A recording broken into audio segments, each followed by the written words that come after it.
Come here, parents. Let me holler at you. You know, we talk about this as educators, and we don't always talk about it in public because, there's a stigma attached to it. You don't want to get sued. You don't want to get canceled. But I'm going to go ahead and talk about this, at least in the black community, because I'm a part of it, because it needs to be spoken on. If a child needs special education or exceptional education services, great. Get them the services that they need. That's what they're there for.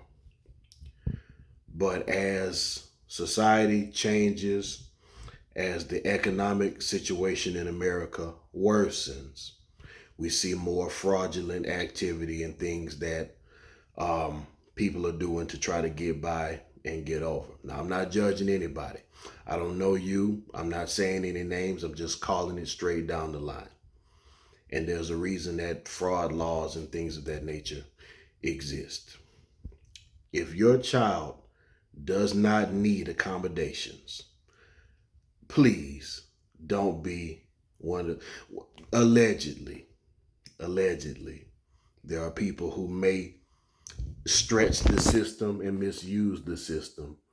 And we've all heard rumors and the legends of parents who tell little Johnny, "Now, little Johnny, Mama needs you to act crazy, or your parents need you to act crazy, Dad needs you to act crazy so we can get this check and get disability and get unnecessary accommodations in class." And you know, I guess it's for financial reasons, whatever the case may be, why people do this allegedly. But here's what you got to think about: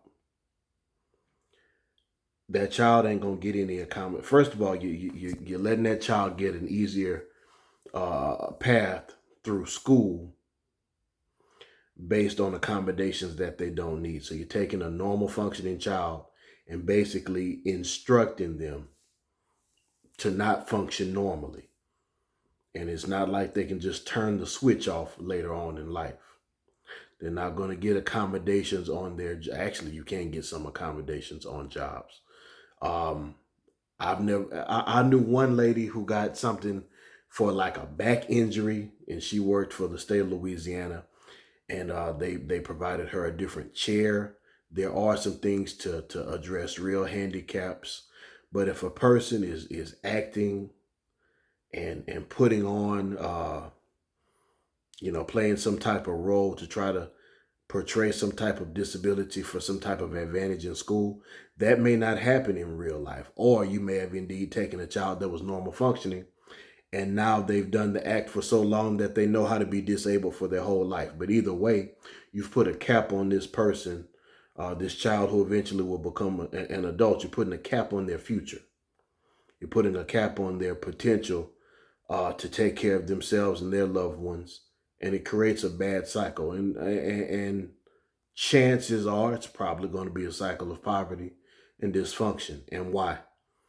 Why is that necessary? Why not just let the child? Well, let me see. Let me say this the right way. Let me say this the right way. Chains and cycles can be broken. Maybe you're in a cycle or in a chain where it was taught to you that, hey, the best thing to do is to play this type of, to run this type of action for this type of result. So now you got to ask yourself, is that the best result? If not, it's never too late to change. And it can start with you and with your generation.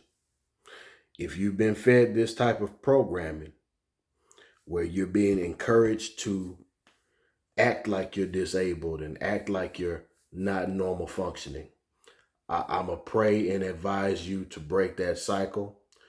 We're hitting a point in history where there's more opportunity for the average person than ever before. The difference in a poor man, middle class man, and a wealthy man is access to information and how to use it. Well, now information is at everybody's fingertip. You can learn anything now and in record speeds because you don't have to dig for as much information on paper. It's all electronic now at the click of a button. And it's just about what a person wants. But it's time out for putting yourself in situations where people dictate your future for you and people cap your future for you. Everything's getting more expensive. Uh, and the world's just changing. You want as many choices and advantages as you can get in life. Don't box yourself in permanently for a temporary result and a temporary advantage now. Just something to think about. And as always, never lose the will to win, never lose the will to survive.